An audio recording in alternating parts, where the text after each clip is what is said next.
Hello મિત્રો, નમસ્કાર। તો આજે આવી ગઈ છે નવી આગાહી અંબાલાલ પટેલની 10 થી 14 તારીખમાં આંધી વંટોળ સાથે વરસાદની આગાહી। અંબાલાલ પટેલની નવી નકોર આગાહી। હવામાન નિષ્ણાત અંબાલાલ પટેલ દ્વારા આગાહી કરવામાં આવે છે। તેમણે જણાવ્યું કે 10 મે થી 14 મે વચ્ચે પ્રી મોન્સૂન એક્ટિવિટી ભારે આંધી વંટોળ સાથે રહેવાની શક્યતા રહેલી છે। તેના બાદ 20 મેથી ફરીથી ગરમીમાં વધારો થવાની શક્યતા છે।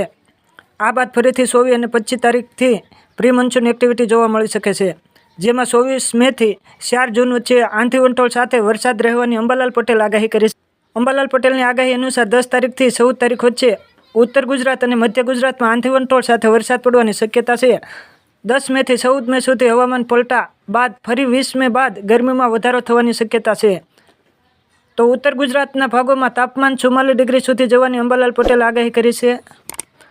આમાં આગામી દિવસોમાં ગુજરાત 20 દિવસોમાં ભારે ગરમી અને કમોસમી વરસાદની શક્યતા છે। અંબાલાલ પટેલે 8 થી 14 જૂનમાં આંધી વંટોળ સાથે વરસાદની શક્યતા વ્યક્ત કરી છે। 17 જૂન બાદ ભારે આંધી વંટોળ સાથે વરસાદની શક્યતા છે। જેઠ વધમાં શ્રવણ પંચકમાં વરસાદ થાય તો સારો વરસાદ થવાની શક્યતા તેમણે વ્યક્ત કરી છે। આ બાદ ગુજરાતમાં ચોમાસાની એન્ટ્રી થવાની શક્યતા છે। આઈએમડી અનુસાર મે મહિનામાં ગુજરાત, રાજસ્થાન, મધ્યપ્રદેશ, મરાઠવાડા તેમજ ગુજરાતના વિવિધ ભાગોમાં અંદાજે 10 દિવસ એવા હશે જેમાં અતિથી ભારે હીટ વેવની આગાહી આવી શકે છે। હીટ વેવ બાબતે મે મહિનાનો એપ્રિલ મહિનાનો પણ રેકોર્ડ તોડી નાખશે તેવી આગાહી કરવામાં આવી રહી છે। આ મહિને તાપમાન સામાન્ય કરતાં વધુ રહેવાની ધારણા છે।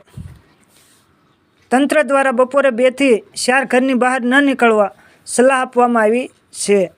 ગરમી વધવાની શક્યતાને પગલે તંત્રએ સચેત તેમજ સાવધાની વર્તવા સૂચન જાહેર કર્યું છે। બાળકો, ગર્ભવતી મહિલાઓ અને વૃદ્ધોને ખાસ પૂરતા પ્રમાણમાં પાણી પીવાની સલાહ આપવામાં આવી છે। તો લોકોને ઘરે બનાવેલા લીંબુ શરબત, વરિયાળી શરબત જેવા ઠંડક પ્રવાહી પીવા સલાહ આપવામાં આવી છે। તરસ ન લાગે તો પણ જ્યારે પણ શક્ય હોય ત્યારે પૂરતું પાણી પીવાની સલાહ આપવામાં આવી છે। 8 થી 14 જૂનમાં આંધી વંટોળ સાથે વરસાદ। અંબાલાલ પટેલે 8 થી 14 જૂનમાં આંધી વંટોળ સાથે વરસાદની શક્યતા વ્યક્ત કરી છે। 17 જૂન બાદ ભારે આંધી વંટોળ સાથે વરસાદની શક્યતા છે। તો આજના હતા અંબાલાલ પટેલની નવી આગાહી। તો મિત્રો, આ વિડીયો તમને સારો લાગ્યો તો લાઈક કરો, શેર કરો અને સબસ્ક્રાઈબ કરવાનું ખાસ કરીને ભૂલતા નહીં। રામ રામ, જય મોમાઈમાં।